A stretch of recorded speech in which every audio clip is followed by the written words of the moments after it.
Good morning, everyone. Good morning. Welcome to Piedmont Unitarian Universalist Church on this beautiful spring day. Piedmont UU sits on the traditional land of the Catawba, Kiawe, and Shigari peoples, and we honor them.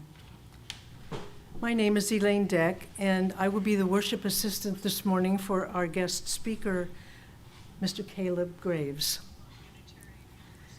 We are a flourishing, vibrant, and radically welcoming congregation which promotes diversity, inclusion, and social justice. We provide a safe haven for creative intellectual growth, spiritual development, and a deep sense of community for all who join us. We hope that our liberal religious values will encourage you to join us as a community that lives boldly and acts justly. To all of our visitors and our members this morning, we're very glad you're here, whether in person or with us online. Your presence is a gift to us. A few announcements this Sunday. This morning's guest preacher is, as I mentioned, Kaleb Graves. He, they are his pronouns. Kaleb is the congregational mobilizer at UU Justice NC and justice coordinator at Eno, is that correct pronunciation? Eno River UU Fellowship in Durham. Kaleb is a graduate of Duke Divinity School, not unlike Reverend Amy, where he focused his studies on liberation theology and alternative states of consciousness. In addition to their professional work, Kaleb has been a volunteer with faith-based organization for Siloam Springs for All, Solidarity Fast for Palestine, and Fair Housing in Durham. Now, our social action team has a message for us at this moment, and Sue, if she would come forward. Thank you.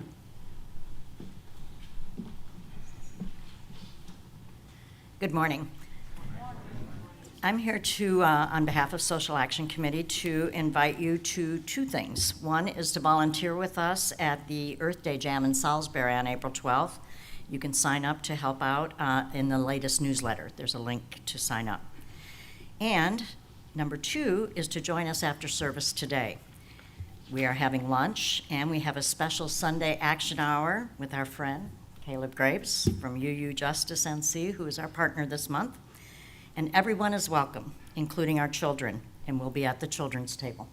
So see you afterward. Thank you. Thank you, Sue. Becky is head of our fundraising committee and has an announcement to share with us about our auction on this coming Saturday night. Can't wait. I can't really compete with the skit from last weekend, but I do have a very official auction folder with all the things that I've been keeping track of. So let's see if everybody remembered how to, woohoo! Excellent. Okay, we have had over 100 items be donated for our auction, and you can see them all. They're all amazing in our auction catalog. This is going to continue to be updated over the next week. We actually had another one come in just this morning, so you're welcome to look through this after the service. It is also available online. It went out in a big everything auction email this past week, so just kind of keep an eye on that, and then we will have printed catalogs that are completely updated at the event, which is this coming Saturday, April 5th. Doors open for the silent auction at 5:30, and then the live auction will begin at 7. We are going to have food and beverages, but we need your help. So where's Nancy? There she is over here. Nancy has a sign up. We need your help bringing some delicious tidbits so that we can all enjoy. Carl's out in the hallway. He's taking care of the beverages. We don't need help with that. However, we also need you to RSVP so we know how much food to make. If you have not done so, there is a QR code in your order of service today. If you are at home, it went out in the weekly emails. And you can also just flag me down if you're here, and I will write your name on my very official list. I have a lot more stuff, sorry. If you cannot make it to the auction in person, but you want to bid on something in this amazing catalog, we can assign you a proxy bidder. We just need to know ahead of time so that I can make sure that you have an assigned paddle. So again, if you need a proxy bidder, you can email me at auction@puc.org or flag me down today after the service, and I will write your name on my very official list. Let's see, is there anything else? Yes, we do need a few more volunteers to make sure that the evening runs smoothly, so that's what my blue clipboard is for. If you don't want to come up to me, I will probably come up to you and say, hey, you want to help out with this or that? So if you see me coming, please don't run away. And I think that is it, except that if you do have young children, we will have childcare provided for free. Yes, as a parent, my children are no longer young, but that was a big deal about 10 years ago. So if you have any questions, flag me down. If you don't have any questions, I hope to see you on Saturday at the auction. Thank you so much. Woo-hoo!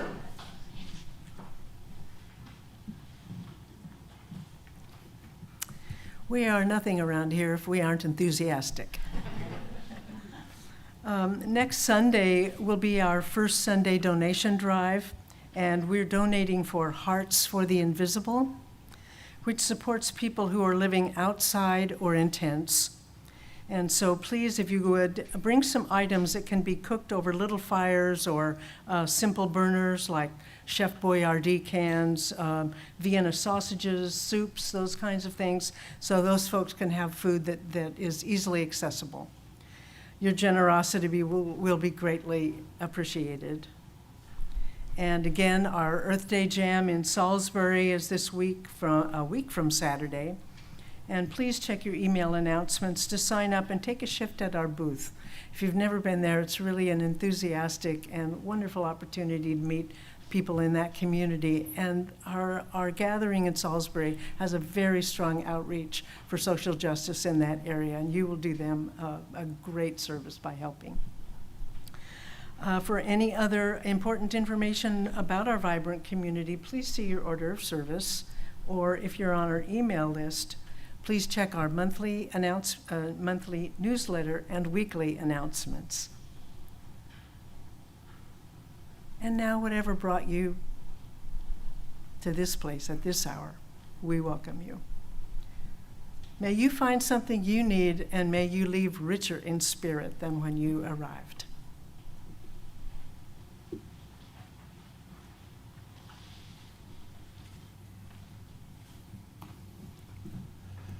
When I first saw a UU chalice lit for the first time, I thought of the words of Hannah Ziens, who was a Jewish resistance leader in Nazi Germany, when she said, "Blessed is the match consumed in kindling flame. Blessed is that flame that burns in the secret fastness of our hearts. Blessed is the heart with the strength to stop its beating for the sake of honor. Blessed is the match consumed in kindling flame." Please join me in singing the words to light our chalice, the symbol of our faith.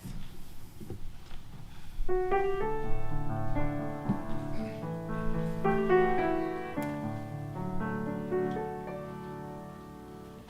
light our flaming chalice to illuminate the world we see. In the search for truth, may we be just. In the search for justice, may we be loving. And in loving, may we find peace.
Thank you, Anne.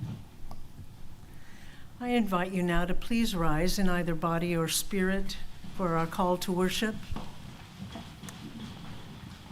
Let us speak this together in unison. Today, we celebrate a dream awakening. Today, we worship with renewed hope in our hearts. Today, we act on audacity of hope and dreams for the future. Today, we begin the hard work for justice, equity, and compassion in all human relations. For today is a day like no other, and it is ours to shape with vision and action. Let us worship together and celebrate a dream awakening. Please join us with hymn number 121 in your gray hymnal, We'll Build a Land.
Good morning. If there's any kids or kids at heart who would like to join us up front for Time for All Ages, you are welcome to join us now. Today, I have a story for you, and it is called The Lion and the Mouse. Isn't it so cute? But I need your help to tell this story, because as you can tell, I only have 2 hands, and there are 3 puppets here. And there just happens to be 3 of you. That is very lucky for me. That means each one of you gets to hold on to a puppet for me. So I'm just gonna pass these around. All right, look at what you have. So one of you has a net, one of you has a lion, and one of you has a mouse. So here's how this is going to go. I'm going to say the story, and when it is time for your puppet to do something, I'm going to point at you, and you are going to act out that part of the story. Don't worry, don't be afraid. I am here to help you get through. Okay? Are you ready? Once upon a time, there was a lion. Oh, that was a great roar. And this lion was asleep in a cave. Ooh, very nice. And a mouse came by, and the mouse ran up the lion's tail. Can you have the mouse run? Very good. And the mouse jumped on the lion's head. Jump on his head. Very nice. And the lion woke up. And he said, "Who woke up the king of the jungle?" Can you say that? Who woke up the king of the jungle? And the mouse said, "Oh, I'm so sorry. It's just me. I'm a little mouse." Can you say that? "Oh, I'm so sorry." All right, good job. And the lion said, "I don't care that you're a little mouse. How dare you, tiny little mouse, think that you can wake up me, the lion, the king?" And the mouse said, "Hey, I might be little, but I can do a lot. You're going to want to have me around as the friend." And the lion laughed. Can you give me a big old lion laugh? Yeah, the lion laughed. And he said, "How can I, the king, need help from something so small as you?" And so the mouse ran away. Now, one day, the lion was running through the jungle. Can you have the lion run? Very nice. And he got caught in a net. There's our net. And he's crying out for help. "Help me, help me." And the mouse hears him from far away, and the mouse comes running up. And the mouse says, "I can help you." Can you say that? Very nice. "I can help you." And the mouse starts nibbling away at the net. And he uses his teeth, and he starts biting away at the net. And the net breaks open, and the lion's able to get out of the net. So the lion runs out, and he says, "Oh, thank you so much, little mouse. I'm so sorry that I ever thought you couldn't be of any help to me." And the mouse says, what do you think the mouse said? The mouse might have said, "You're welcome." What else might the mouse have said?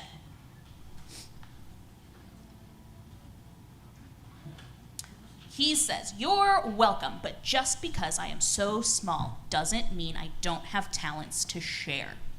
So let's talk about this story. We have our king of the jungle, Mr. Big Lion. And what does he think? He thinks that he is so big and so important that this tiny little mouse couldn't possibly give him any help. And what does the mouse prove?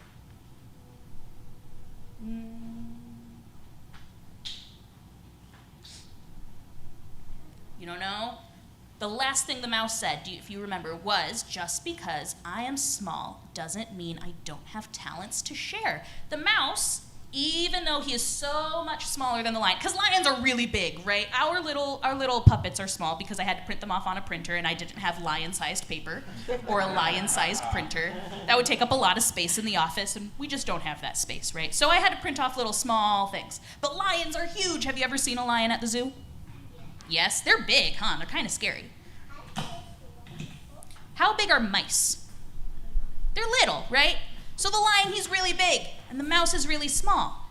But just because the mouse is small doesn't mean he wasn't useful, doesn't mean he didn't have work that he could accomplish. And that's because everybody is important. Everybody has something they can do, no matter how big or small they are. So that is something we're going to talk about today in our RE classroom.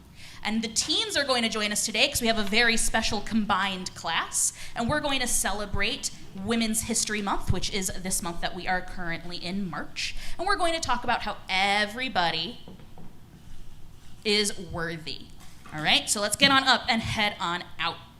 You can keep your little puppets. I don't need them back. You can keep them. We're heading on out.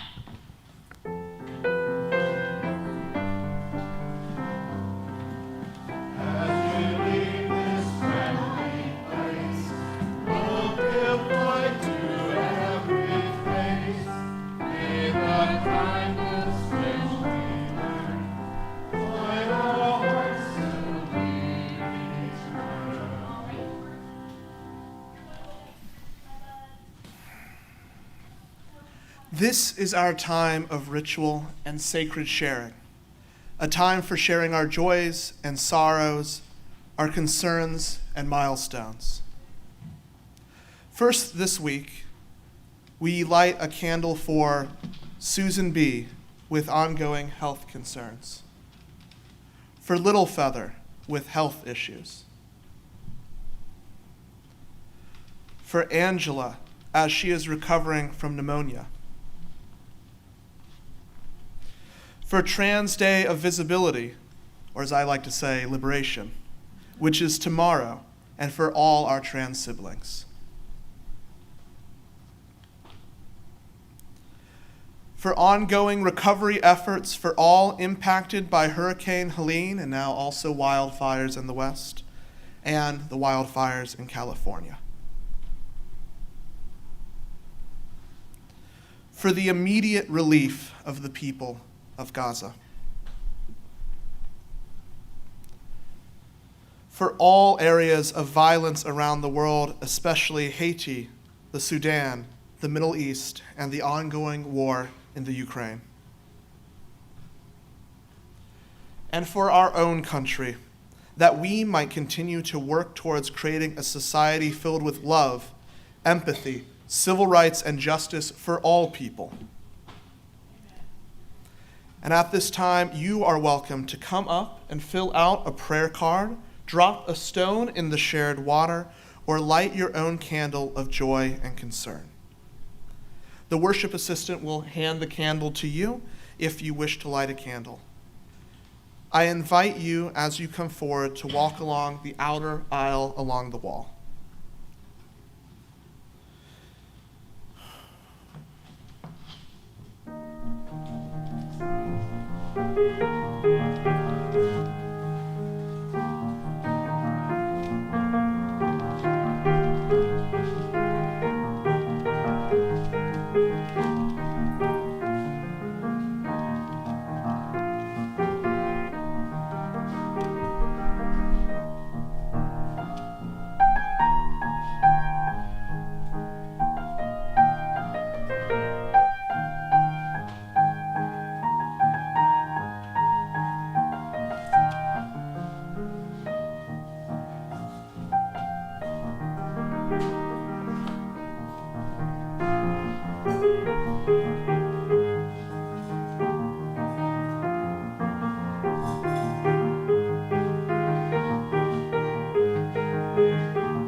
And we light a few more candles for those things we hold in our hearts that remain unspoken, and for those joining us from elsewhere, such as those joining us online, to honor what is in their hearts as well.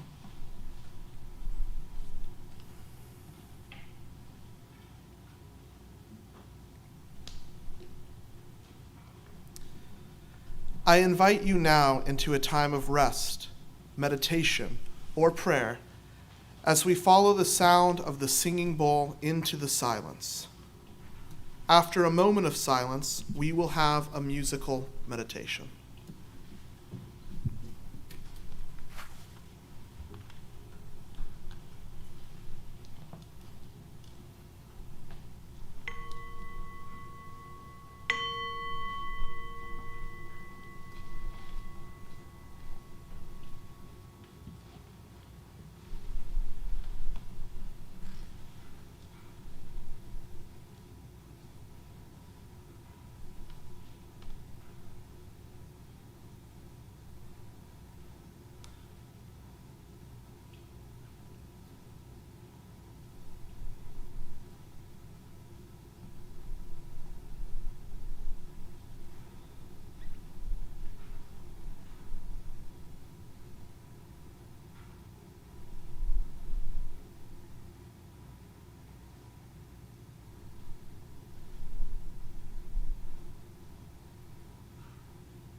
This morning's wisdom reading are some words from Maya Angelou. These words you will hear me read. The essence will be included in our sermon. And then the choir, led by Anne, will also sing these same words in a song written by Rollo Dilworth, United in Purpose. And now, the words from Maya Angelou. The onus is upon us all to work to improve the human condition, perform good deeds, for that is truly the way to battle the forces of entropy that are at work in our world. The composite of all our efforts can have an effect. Good done anywhere is good done everywhere. When we unite in purpose, we are greater than the sum of our parts.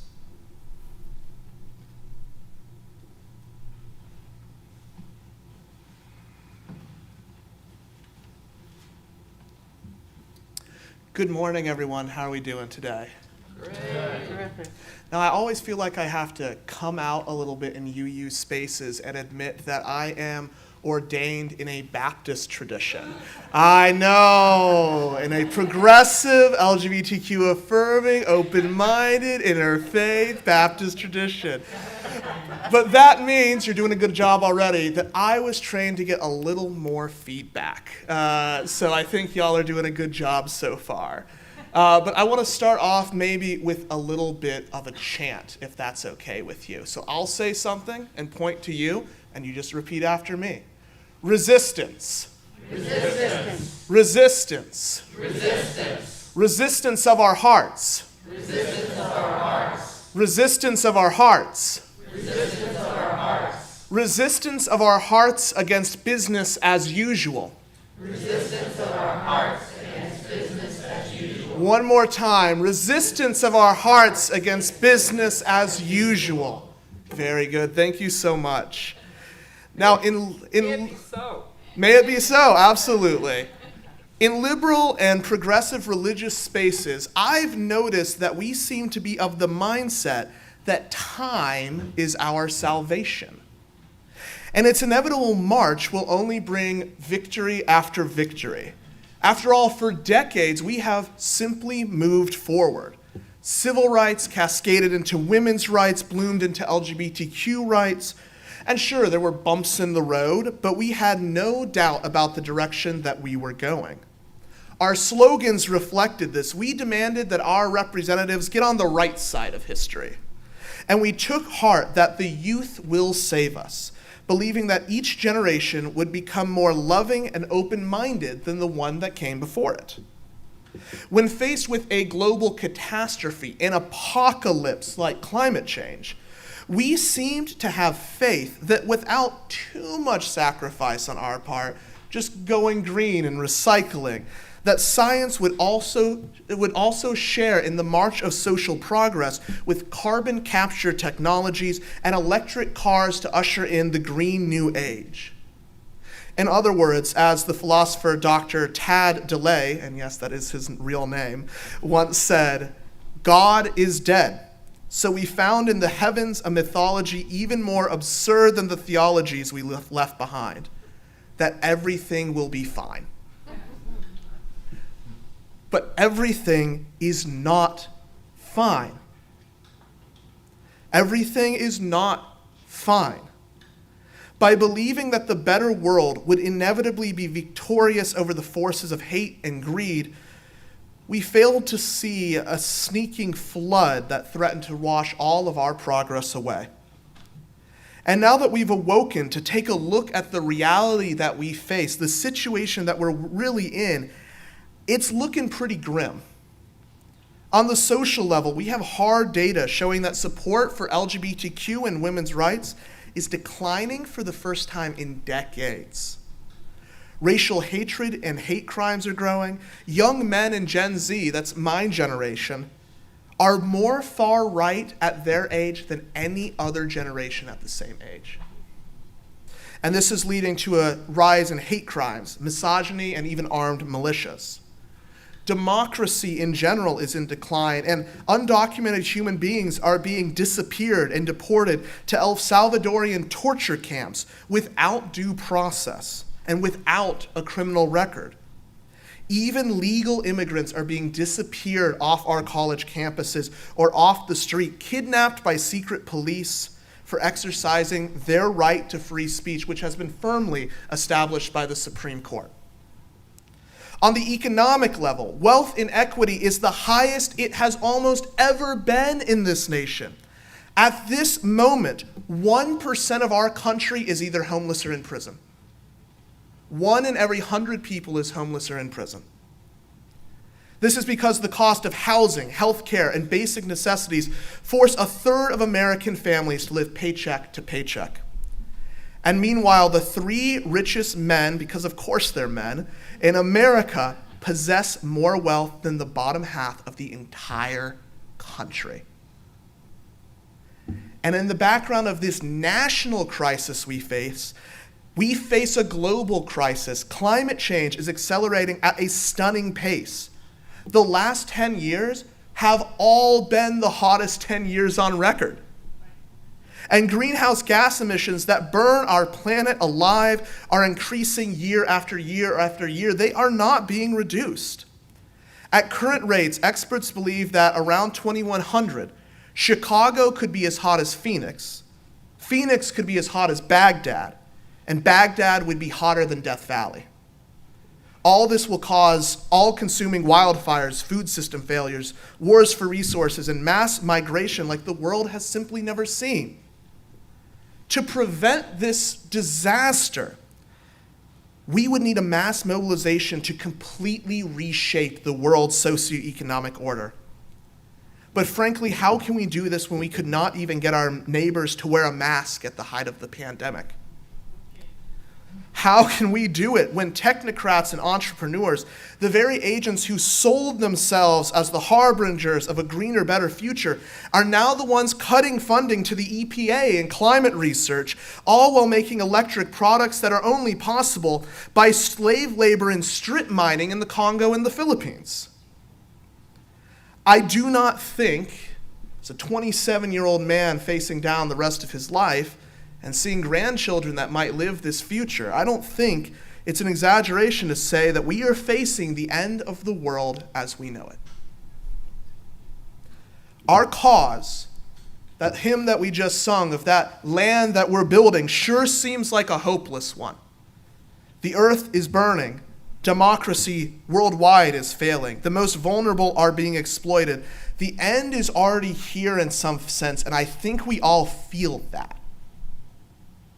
Might just not want to vocalize it. This quite bleak reality where we have no path to victory, where our dreams of a better land is a hopeless cause, directly contradicts the idea that we've had for years that the arc of history inevitably bends towards justice, as Dr. King said. It directly contradicts our quite theological conviction that we're going to win and everything is going to be just fine.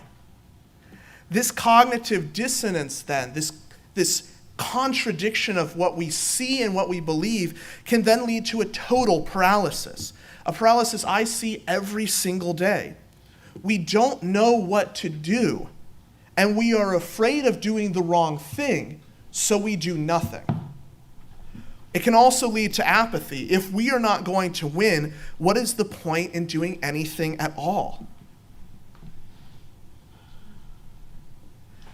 Now, I was writing a sermon for my Arkansas Baptist church on April 19th, 2019, when I learned that the Notre Dame Cathedral was on fire. I made the decision to use the huge sanctuary projectors to watch the fires spread, which was quite a vivid thing to bring into my mind.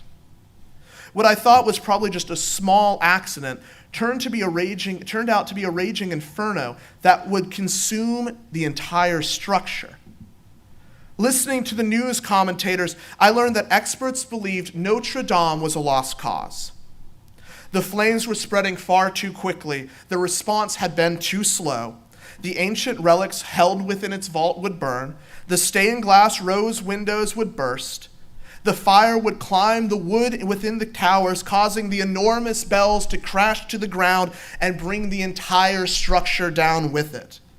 All would be lost. The sacred medieval heart of France would be reduced to ash and rubble, the experts said. And while all I could see was fire bursting through the roof, I believed the experts. Notre Dame was lost. But over the next 3 hours, something changed. Everyday Parisians formed a human chain through the doors and down into the vault of Notre Dame, and one by one they brought precious art and relics out into safety. Firefighters chose to fight the flames from inside the building at great risk to themselves, putting themselves between the bell tower's wood and the inferno in front of them, even if they didn't think that they could actually stop it. And as I saw people make sacrifices, I saw something change. I heard new things. The rose windows, I heard, would not melt and shatter. The vault would not become an oven to burn up history and culture. The bell towers would not fall. Notre Dame somehow would be saved. There was enormous damage, no doubt. At this stage, there cannot be anything but damage. But it was not a total loss. It was not a hopeless cause. Because next year, reconstruction of Notre Dame will be complete. And what was once the lost cause of Notre Dame will be restored to a new glory that future generations can enjoy and find solitude in, find hope within.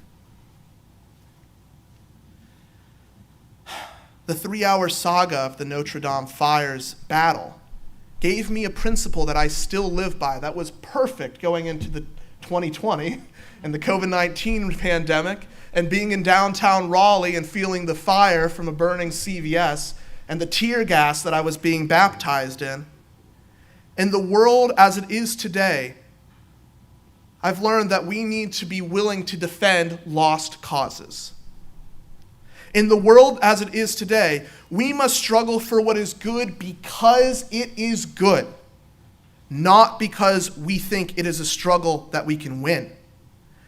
Even in the face of hopeless causes, we must choose to live out our life together because it aligns with who we are, because there is no other way we can live.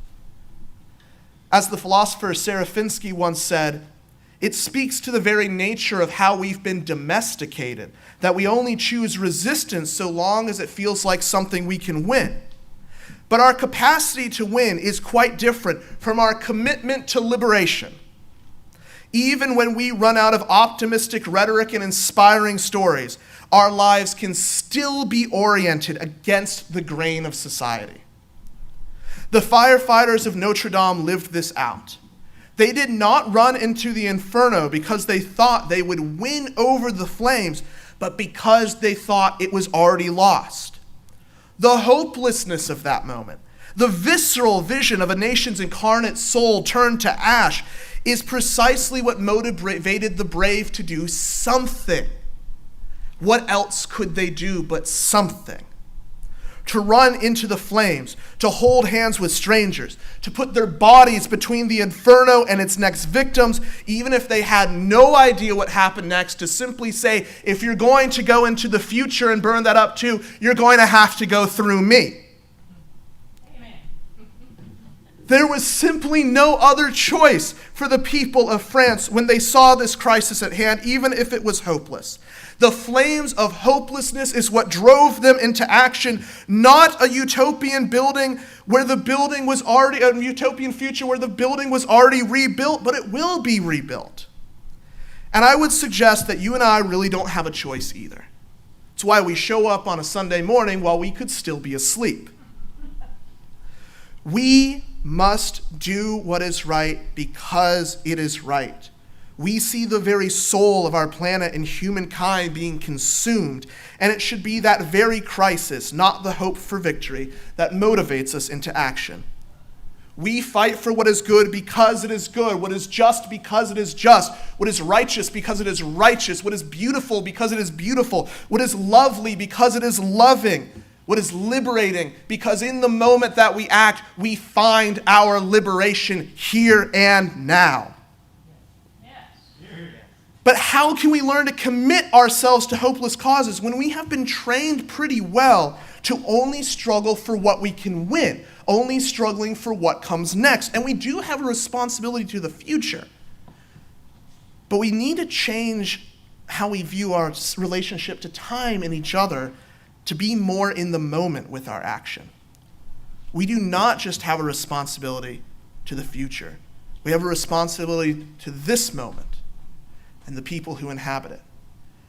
In this moment, right here, on this Sunday, right now, I have a responsibility to you. You have a responsibility to me, and we have a responsibility to each other.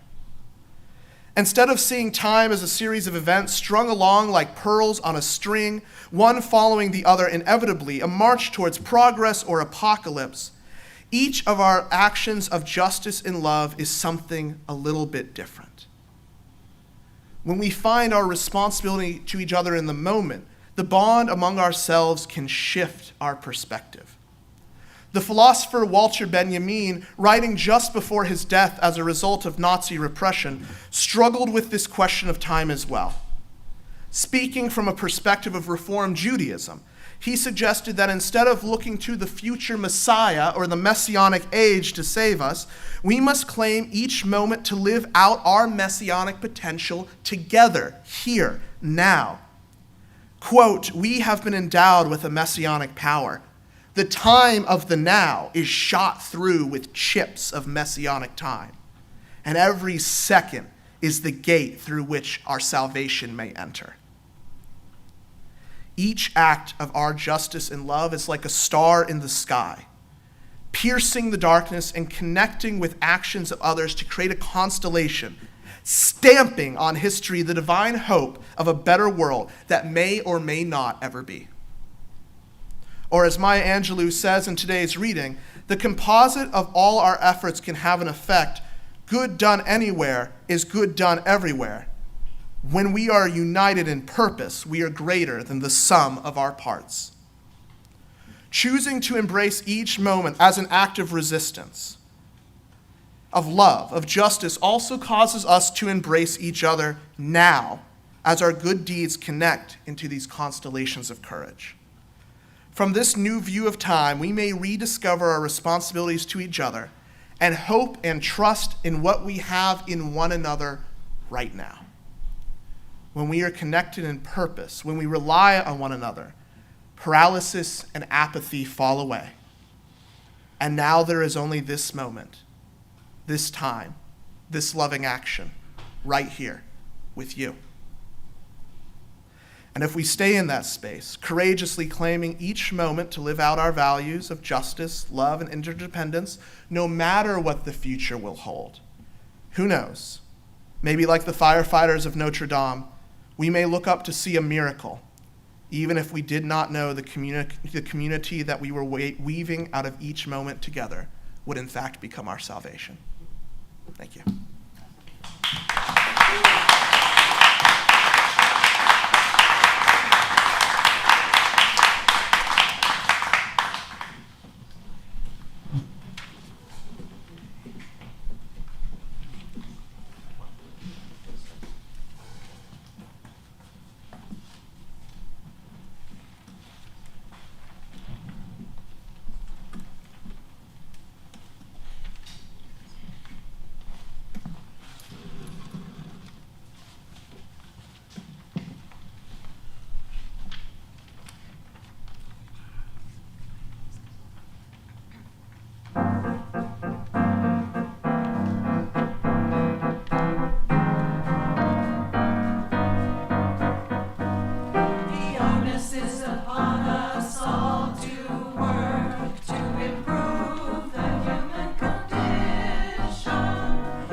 Thank you, Anne. And thank you, Victoria, for our drumming. And thank you, choir. And now there's a time for giving. Let there be an offering to sustain this place, which is sacred to so many of us. It's a communion, it's a community and a communion of memory and of hope, for we now are the keepers of the dream. This month we're sharing our plate with UU Justice NC. UU Justice NC organizes Unitarian Universalists to co-create a transformative movement for justice through spiritual grounding, collaboration, and imagination. We ask that you place your gift in the baskets as they make their way around the room. And of course, you're always welcome to give online at puuc.org or by texting PUUC at the number 73256. Today's offering will now gratefully be received.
As always, we thank you for the gifts contained within these baskets, especially since you are raising money for my employer here, and for the gifts you offer for this beloved community.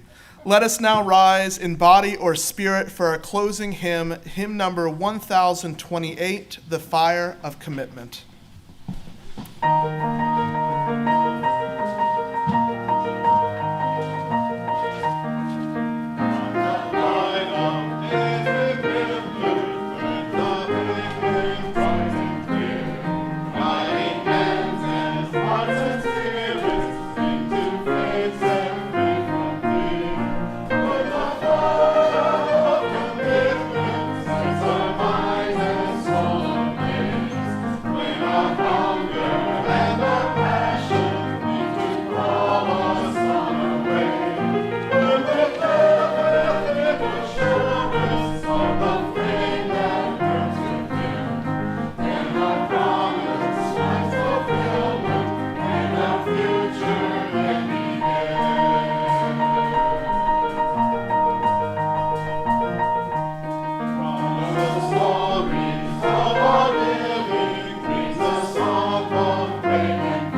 Before we extinguish our chalice, I offer thanks for all the many volunteers who I've met this morning and who have helped me as I have been building up to coming to be here to make our worship service today possible.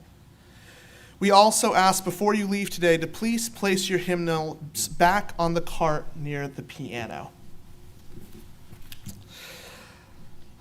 Let's take a moment to give thanks, either in our hearts or with words, for the things in life which we are thankful for today. And if there is anything that brings gratitude to your heart today that you'd like to share with the community, please shout them out now. I'm grateful for the professional emergency room staff last night, and to find that my husband thought he had a little blood clot in his hand. It was not a blood clot. I'm thankful that too. Friday action hour. Yes. Thank you. I'm thankful for Kaleb and UU Justice NC for everything that they've done for Piedmont and for me personally. I'm thankful for you and Jack, the first two people I met with when I started this job, who made me a lot more courageous about actually stepping out and doing this work. Thank you, Linda. Thank you, Jack. I'm grateful for this beautiful day, especially the dogwoods. Yes. Nice. Thank you. I am grateful to live in a country so that we can all wish our Muslim siblings a happy Eid today. Yes. The joy of singing in a group. Amen. The joy of listening to those singing in a Touche. For an active community.